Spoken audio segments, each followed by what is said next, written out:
Good morning. I am in some really great conversations about anxiety, and I wanted to share some insight. This might be news, or it might be something you knew already. The way to heal from anxiety is to grow your faith. I dealt with anxiety for 30 years, and I was not leaning on God to overcome it.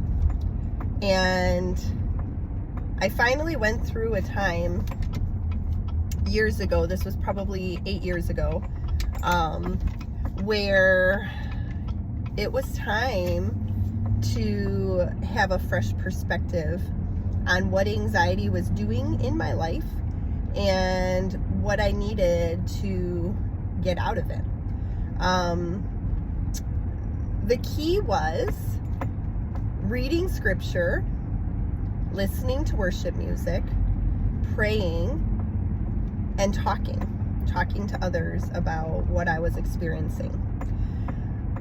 I've noticed anxiety in culture today is much more talked about, and that's a good thing. I've noticed, and I'm trying to say this with as much grace and love as possible, and maybe receive this nugget of wisdom as simply because it is wisdom.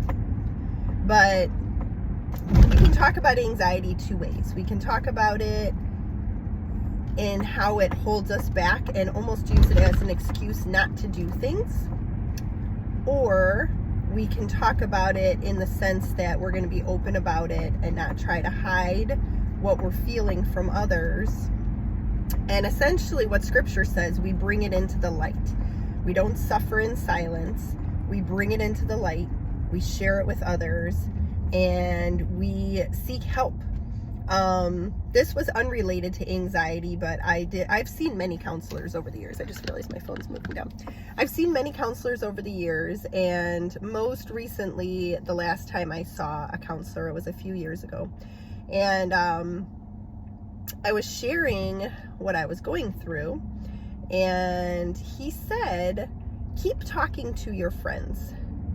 And that was so useful. Yes, I needed to see somebody and talk in the safety of a quiet room with confidentiality. But I also needed to be very real and honest about what I was feeling. And when you have a community, those friends should be that sounding board for you. They should be the ones who are there to help you, there to listen, to have some compassion, but the line needs to be drawn in us enabling our anxiety to continue to wreak havoc on our lives. And the only way to have that happen is to seek God and understand there are so many things you can surrender. There are so many things that are out of your control. And understanding that things are out of your control can actually bring on some more anxiety.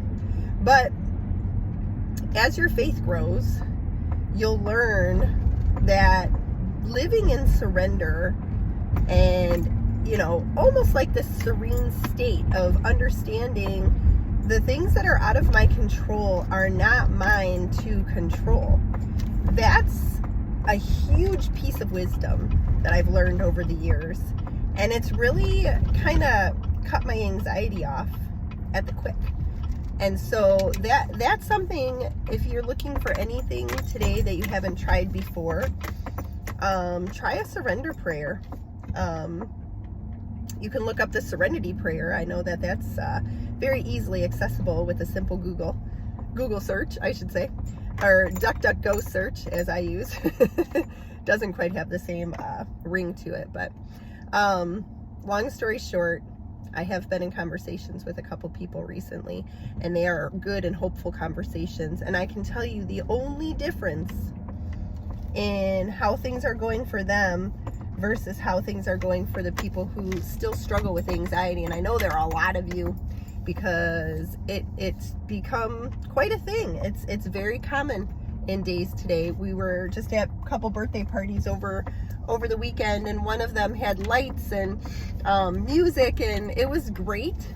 It was a kids party, so it was great for the kids, but there were a lot of parents who were, you know, on the verge of anxiety attacks because there was so much stimulation. So it's a common part of our life today. And I'll tell you, the difference is growing your faith. And the good news is, you might not know what you're doing. You might not know how to seek God. You might not know how to pray. You might not know how to surrender control to things that you've been trying to control for years. It might terrify you. But the truth is, it can happen slowly. And I know that God will do for you what he's done for me, which is he'll come through and he'll show you, and he'll comfort you, and he'll provide for you in ways. He'll put people in your path who say the things that you have heard multiple different places, and you can't think of any other explanation other than that's God at work. So growing your faith doesn't have to be this big laundry list of to-dos. Just get to know God a little bit. Grow your faith.